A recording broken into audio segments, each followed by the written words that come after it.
Ég segi það fund bæjarstjórnar settan, þetta er fundur númer 3494 og fyrir okkur liggur dagskrá í 6 liðum. Fyrsti liður fjárhagsáætlun Akureyrarbæjar viðauki, til máls tekur bæjarfulltrúi Guðmundur Baldvin Guðmundsson.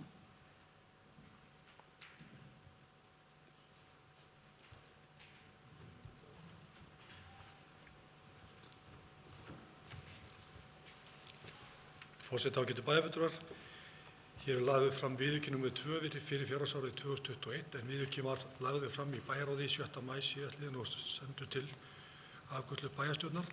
Viðaukinn er vegna 3 liða. Fyrsta lagi vegna kaupa á landi í jarðarinnar Hesjuvalla upp á 25 milljónir króna, vegna sérúrræða í leikskólum upp á 40 milljónir króna og kjarasamnings við félag grunnskólakennara upp á 258 milljónir króna. Á móti er launapottur á fræðslusviði færður niður 204 milljónir króna.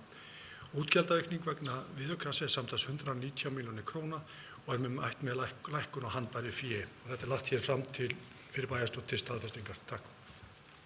Það er bæjarfulltrúi Guðmundur Baldvin Guðmundsson lokið máli sínu, orðið er laust. Sem enginn hefur hvað séð hljóðast, þess að geta samþykkt hana viðauka gefið merki. 11.